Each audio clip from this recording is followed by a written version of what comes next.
কাবাঘর বাইতুল্লাহ এই পর্যন্ত 10 বার নির্মাণ করা হয়েছে। কয়বার? 10 বার। আমরা যে বাইতুল্লাহ যাই, এর কিছু ইতিহাস বা বিষয়বস্তু আমাদের জানা দরকার আছে কিনা বলেন? আছে, জানলে ভালো। জানা ফরজে আইন নয়, কিন্তু জানলাম, কিছু ইতিহাস জানলে, কিছু বিষয় সম্পর্কে শুনলে ভালো লাগে। সর্বপ্রথম আদম আলাইহিস সালামের আগমনেরও 2000 বছর পূর্বে আল্লাহ রাব্বুল আলামিনের দিক নির্দেশনায় ফেরেশতারা এই বাইতুল্লাহ নির্মাণ করে। তাহলে সর্বপ্রথম কারা বানান? ফেরেশতারা আল্লাহ রাব্বুল আলামিনের ঘর তথা বাইতুল্লাহ নির্মাণ করেছেন। দ্বিতীয়বার নির্মাণ করেন হযরত আদম আলাইহিস সালাম। বাইহাকিতে একটি হাদিস আসছে, আল্লাহ রাসূল সাল্লাল্লাহু আলাইহি ওয়াসাল্লাম বলেছেন, ইবনে কাসির এই হাদিসটি আপনি পাবেন। আল্লাহ রাসূল সাল্লাল্লাহু আলাইহি ওয়াসাল্লাম বলেন, আদম আলাইহিস সালাম, হাওয়া আলাইহিস সালাম পৃথিবীতে আসার পরে বাইতুল্লাহ আবার আল্লাহ রাব্বুল আলামিন নির্মাণ করার নির্দেশ তাদেরকে দেন। তারা নির্মাণ করেন এবং বাইতুল্লাহ তাওয়াফ করেন। তাহলে দ্বিতীয়বার নির্মাণ করেছেন কে? হযরত আদম আলাইহিস সালাম। তৃতীয়বার নির্মাণ করেন শীশ আলাইহিস সালাম। হযরত শীশ আলাইহিস সালাম তৃতীয়বার বাইতুল্লাহ নির্মাণ করেন। চতুর্থবার বাইতুল্লাহ নির্মাণ করেন হযরত ইব্রাহিম আলাইহিস সালাম। ইব্রাহিম আলাইহিস সালামকে কেন্দ্র করে অনেক ঘটনা, অনেক কিছু এই হজ্জের মধ্যে রয়ে গেছে।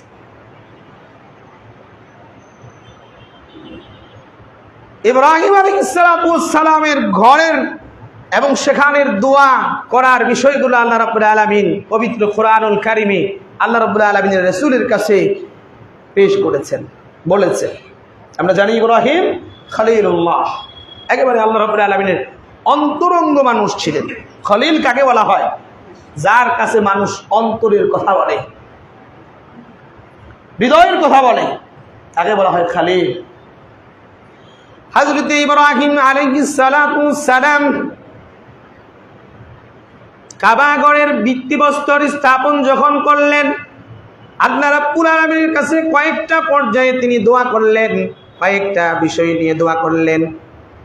আল্লাহ রাব্বুল আলামিন এই দোয়াগুলা সুন্দর করে কোরআনুল কারীমে বর্ণনা করে দিয়েছেন।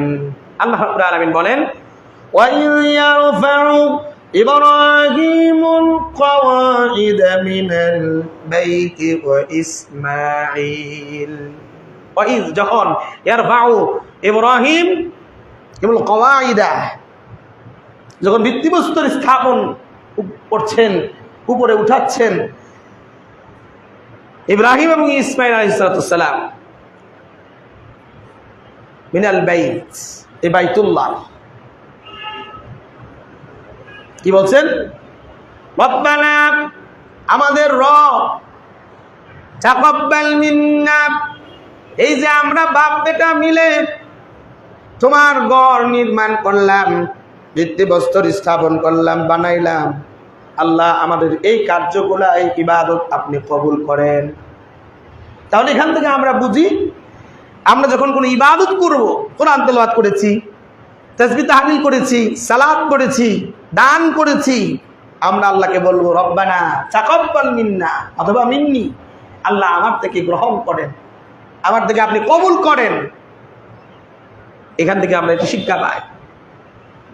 কিন্তু দুঃখজনক হলেও সত্য, আমরা এই পৃথিবীতে এমন ব্যস্তময়, সবাই এখন আমরা সহকারে পৃথিবী আমাদেরকে এমনভাবে ঘাস করেছে। আল্লাহ রাসূল বলেছেন, আমি আমার উম্মতের উপরে তারা কুফরিতে এবং বড় ধরনের শিরকে লিপ্ত হয়ে যাবে এরকম ভয় আমি করি না, কিন্তু আমার উম্মতের জন্য আমি যেটা ভয় করি, তারা দুনিয়াদারি হয়ে যাবে। আজকে যদি আলেম থেকে শুরু করে একেবারে জালেম পর্যন্ত সবাইকে যদি আমরা একটু অবজারভেশন করি, তাহলে আমরা দেখতে পাই সবাই আমরা টাকার পিছনে হন হন হয়ে ঘুরছি। ঠিক কিনা বলেন? এমন অনেক মানুষকে দেখা যায় সালাত করেছে, তার দোয়া পড়ার সুযোগ নাই।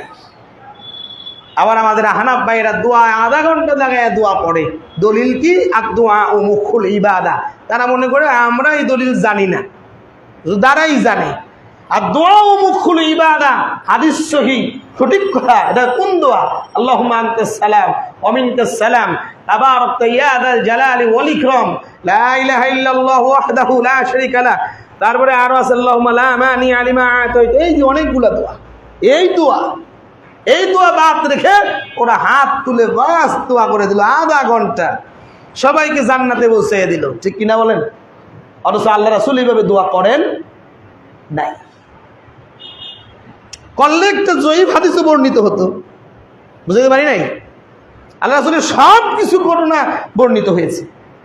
তাহলে আমরা সালাত পড়ার পরে দোয়াগুলা করব এবং পাশাপাশি বলবো রব্বানা তাকাব্বাল মিন্নি অথবা মিন্না ইন্নাকা আনতা সামিউল আলিম। ইব্রাহিম আলাইহিস সালাম ঘর বানানোর পরে, বাইতুল্লাহ বানানোর পরে আল্লাহ রাব্বুল আলামিনের কাছে দোয়া করলেন, রব্বানা তাকাব্বাল মিন্না, আল্লাহ আমার এবং আমাদের পক্ষ থেকে আপনি কবুল করেন।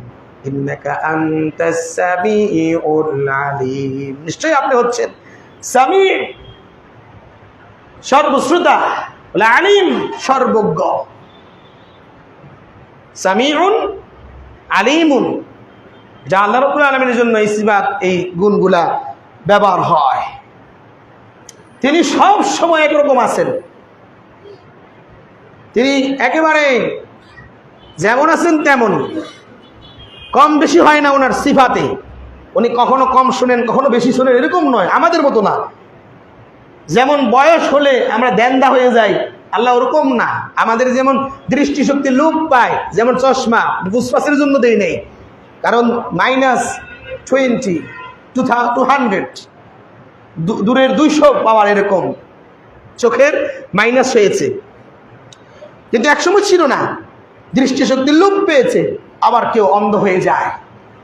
তাহলে এই যে দেখার এবং শোনার এবং কথা বলার এবং শরীরের শক্তি, তার যে আমাদের মানুষের গুণ, এগুলা বাড়ে কমে, কিন্তু আল্লাহ রাব্বুল আলামিনের তা বাড়েও না কমেও না। কারণ বাড়লে কমবো, কমলে বাড়বো, সেই জন্য বাড়েও না কমেও না। উনি সর্বদাই তার গুণে স্থিতিশীল, একই রকম সামিউন আলিম। আল্লাহ আপনি সব শুনেন, আপনি সর্বশ্রোতা এবং আপনি সর্বজ্ঞ, আপনি সব জানেন। সুতরাং এই যে আমরা বাপ ছেলে মিলে এই কাজটা করলাম, আপনার ঘর নির্মাণ করলাম, আপনি আমাদের এই ইবাদতকে কবুল করেন। কত সুন্দর দোয়া করলেন। আমরা জানি, অনেকেই জানি, ইব্রাহিম আলাইহিস সালাম ছিলেন কি? প্রধান মিস্ত্রি। আর ইসমাঈল আলাইহিস সালাম তিনি ছিলেন যুগালি, তিনি সব করে দিতেন।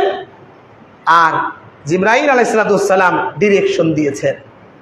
তিনি সব নবী রাসূলদের সাথেই ছিলেন। কে? জিবরাইল আলাইহিস সালাম। তিনি থাকেন প্রত্যেক নবী রাসূলদের সাথে, উনি থাকেন। তিনি রসুল, তিনি হচ্ছেন বার্তা বাহক, তিনি আল্লাহর পক্ষ থেকে বার্তা নিয়ে আসেন, আল্লাহর পক্ষ থেকে বার্তা নবী রাসূলদের কাছে পৌঁছে দেন। তো উনি ডিরেকশন দিয়েছেন। ইব্রাহিম আলাইহিস সালাম প্রধান মিস্ত্রি এবং ইসমাঈল আলাইহিস সালাম যুগালি হিসাবে কাজ করেছেন। যে পাথরটার উপরে ইব্রাহিম আলাইহিস সালাম লিফট হিসাবে ব্যবহার করেছেন, বলেন সুবহানাল্লাহ। পাথর আপনি সারাদিন দাঁড়ান, আপনাকে নিয়ে উঠানামা করবে না, কিন্তু ইব্রাহিম আলাইহিস সালামকে নিয়ে এই পাথর উঠানামা করেছিল লিফটের মতো। উপরের কাজ কিভাবে করবে? পাথরে উঠেছে নেমেছে। এটা হচ্ছে নবীদের মুজিজা, অলৌকিকতা। এটা যদি আপনি বাস্তবতা খুঁজেন নাস্তিকদের মতো, তাহলে কিছু খুঁজে পাবেন না। নাস্তিকটা বলে যা দেখি না তা বিশ্বাস করি না। এটা কি সঠিক? কারণ না, তাহলে আপনার জন্মগত সমস্যা হয়ে যাবে। কারণ আপনি যেভাবে জন্ম হয়েছেন, কিভাবে হয়েছেন, কি হয়েছে না হয়েছে, এটা বাজে কথা, তাও বলতে চাই না। কোনো সন্তান কি তা দেখে না? যা দেখে না তা বিশ্বাস করে, এটা নাস্তিকদের কথা। এটা চলবে না। আমি মায়ের দুধ খেয়েছি, মনে আছে? নাই, আপনার স্মৃতিতে নাই। কিন্তু আপনি যদি বলেন যা দেখি নাই তা আমি বিশ্বাস